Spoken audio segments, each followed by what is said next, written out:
तो यूपीएससी के नोटिफिकेशन के हिसाब से इस बार जो मेंस का एग्ज़ाम है वो 22 अगस्त को होगा 2025 वालों के लिए।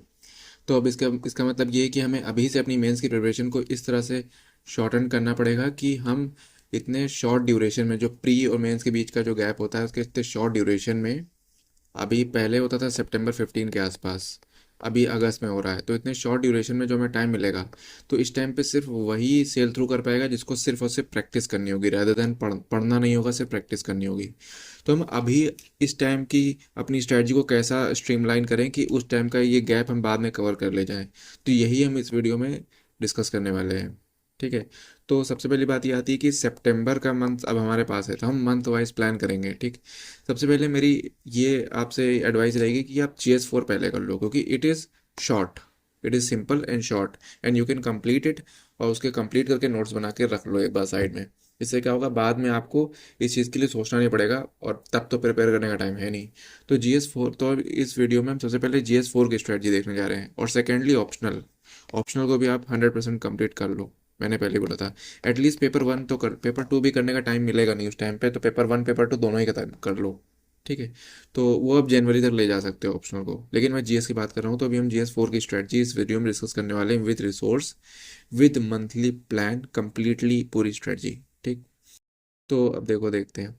तो GS4 की अगर हम बात करें, तो इसमें सबसे पहले बात आती है रिसोर्स की।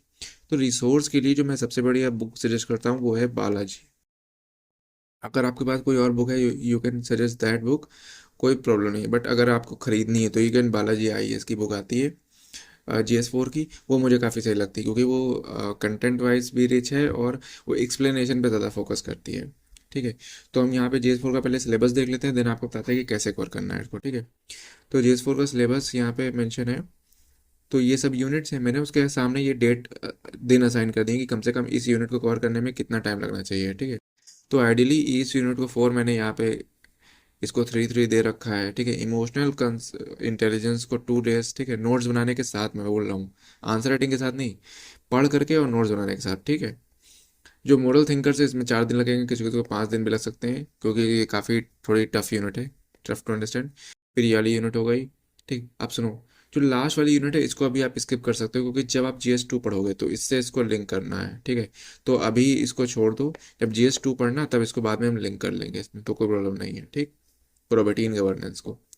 तो अब हम मैप वाइज देख लेते हैं। ठीक। तो देखो ये सितंबर का मैप है, मंथ का मैप है। ठीक है। तो देखो मैंने यहाँ पे ग्रीन से यूनिट को हाईलाइट किया है। ठीक है। तो ये 4 दिन हमने ह्यूमन इंटरफेस पढ़ लिया। ठीक है। और उसके बाद फिर मैंने यहाँ पे 3 दिन आंसर राइटिंग ले दिए हैं। ठीक है। कम भी हो सकते हैं एज पर योर रिक्वायरमेंट। ठीक है। वो आप आगे पीछे शिफ्ट कर लेना। ठीक है। तो ये आंसर राइटिंग और रिवीजन के लिए हो गया। उसके बाद फिर यहाँ पे हमने एप्टीट्यूड 3 दिन पढ़ा। उसके बाद फिर एटीट्यूड और एप्टीट्यूड दोनों यूनिट खत्म कर दी। फिर यहाँ पे हमने आंसर राइटिंग और रिवीजन के लिए दिया टाइम। ठीक। सेकेंडली फिर हमने 18 19 को इमोशनल इंटेलिजेंस कवर कर लिया, ख़त्म कर लिया।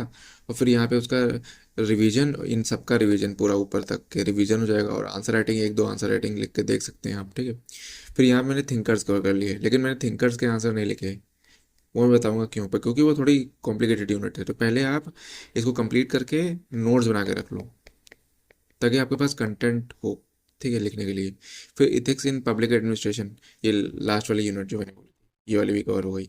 तो हमने सारी यूनिट देखो कवर कर ली हैं इस मंथ के एंड तक, और हमारे पास 1 दिन एक्स्ट्रा बच भी गया है। ठीक है। तो इस तरीके से GS4 you can cover it. मैंने पूरा मंथली प्लानर बना करके दे दिया है। ठीक है। तो इस तरह से हम इसको कर सकते हैं बाद में। तो मेरे हिसाब से ये हो जाएगा। उसके बाद फिर हम कवर कर लेंगे GS3, फिर GS2, और फिर उसके बाद हम GS1 कवर कर लेंगे। फिर हम प्री की बात करेंगे, प्री और CSAT की भी बात करेंगे। ठीक है। तो फिलहाल इस वीडियो में इतना ही।